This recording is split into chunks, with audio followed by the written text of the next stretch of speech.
আসসালামু আলাইকুম, আমি রাবেয়া খানম জারিন, সমাজ কল্যাণ গবেষণা ইনস্টিটিউটের শিক্ষার্থী, সেশন 2022-23, সদস্য সচিব, শামসুন্নাহার হল শাখা ছাত্রদল। আসন্ন ডাকসু নির্বাচন 2025-এ শামসুন্নাহার হল সংসদ নির্বাচনে জিএস পদপ্রার্থী। দেখেন, আমরা যারা ঢাকা বিশ্ববিদ্যালয়ের শিক্ষার্থী তাদের কাছে কিন্তু ঢাবি একটা স্বপ্নের প্রতিষ্ঠান। আমরা স্বপ্নের ঢাবি যাকে বলে থাকি। তো ঢাবিতে আসার পরেও ডাকসু কিন্তু আমাদের কাছে স্বপ্নের মতো। তো ডাকসু আসবে, আমরা ভোট দিব, আমরা নির্বাচন করব, নিজে ইলেকশনে দাঁড়াবো বা ভোট দিয়ে মানুষকে জয়যুক্ত করব, এটাই কিন্তু আমাদের প্রত্যাশা থাকে।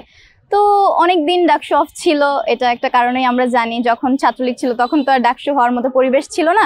তো এতদিন পরে 5 আগস্ট যেহেতু এসেছে, আমাদের একটি নর্মাল সিচুয়েশন হয়েছে ডাকসু হওয়ার মতো। তো ভালো লাগছে, খুব এনজয় করছি পরিবেশটা। আমরা যারা আছি আমরা সকলেই অ্যাডাল্ট, যেহেতু বিশ্ববিদ্যালয়ে পড়ি, আমাদের একটি মতাদর্শের মধ্যে দিয়ে যাওয়ার অধিকার আছে। তো সেই অধিকার থেকে জাতীয়তাবাদকে ধারণ করি, সেজন্যই ছাত্রদলের প্যানেল থেকে দাঁড়ানো। প্রশাসন কেন ছাত্রদলের উপর মদতপুষ্ট হবে? ছাত্রদল কি প্রশাসন? ছাত্রদল তো প্রশাসন নয়। আর আমরা যদি সব দিক থেকে লক্ষ্য করি, আমরা ছাত্রদল আছি, আমরা তো কোনো দিক থেকে কোনো ফেভার পাচ্ছি না। আরেকটা জিনিস, আপনারা বলছেন যে আমাদের নাকি ডেট বাড়ানো হয়েছে মনোনয়নের। আমরা তো প্রশাসন নই, আমরা বললেই প্রশাসন কেন সেটা মানবে? আমরা যেটা দেখেছি যে একদিন বাড়ানো হয়েছে এবং সেখানে স্পষ্ট ভাষায় লেখা ছিল আমেজ, যে আমরা সবাই খুশি মনে মনোনয়নপত্র তুলছি, এটা দেখে প্রশাসন একদিন বাড়িয়েছে। এটা তো আমাদের সাথে কোনো রিলেশন নেই। নারীদের অবস্থা তো আমি বলবো 5 আগস্টের পরে খুবই খারাপ হয়েছে। দেশ বলি বা ঢাকা বিশ্ববিদ্যালয়ের ক্যাম্পাস বলি, আসলে নারীদের নিয়ে কাজ করার জন্য হলেও আমাদের মেয়েদের এই ডাকসুতে জয়ী হওয়া দরকার। আমি তো কেন্দ্রীয় থেকে দাঁড়াইনি, আমি আছি শামসুন্নাহার হল সংসদ নির্বাচনে। তো হল নিয়ে আমার কাজ থাকবে। হলের বিভিন্ন বিষয়, আবাসন সংকট নিরসন, খাবার, লাইব্রেরি, জিমনেশিয়াম, এই জিনিসগুলো আমি উন্নয়ন ঘটানোর চেষ্টা করব। আর যেটা বলছেন বুলিং এর শিকার হয়ে থাকে অনেকেই, আমি অবশ্যই প্রশাসনের কাছে এই ব্যাপারগুলো চাপ প্রয়োগ করার চেষ্টা করব, যেন কোনো নারী শিক্ষার্থী বুলিং হয়ে হ্যারাসমেন্টের শিকার না হয়, এবং যদি এরকম কিছুর উদ্ভব ঘটে সেগুলোর জন্য দ্রুততর সময়ের মধ্যে বিচার করা হয়।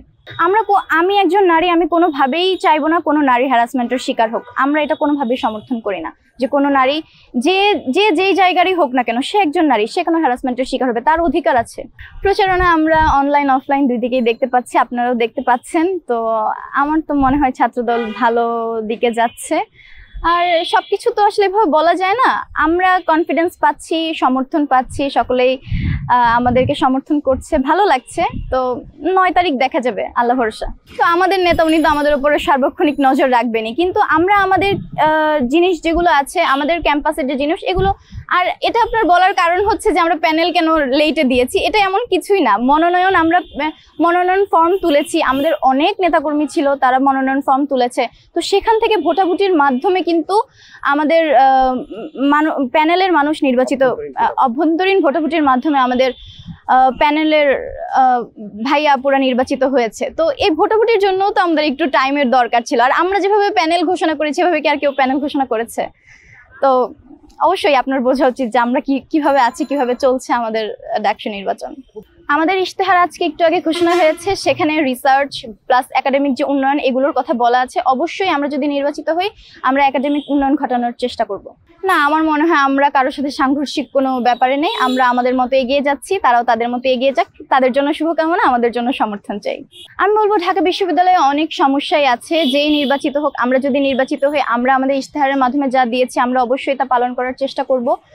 আর অন্য যে দল নির্বাচিত হবে বা যারাই নির্বাচিত হবে, তারা যেন ঢাকা বিশ্ববিদ্যালয়কে একটি স্বপ্নের, আমরা যেরকম ভাবি ঢাবির স্বপ্নের ঢাবি, আমাদের এরকম একটা স্বপ্নের ঢাবি হিসেবে সবার কাছে তুলে ধরুক। একাডেমিক রিসার্চ, টিচারের সাথে সৌহার্দ্যপূর্ণ সম্পর্ক, হলে আমাদের একটি সুন্দর আবাসন নিশ্চিত করা, এ সকল কিছু যেন তারা দেখে, এটাই থাকবে।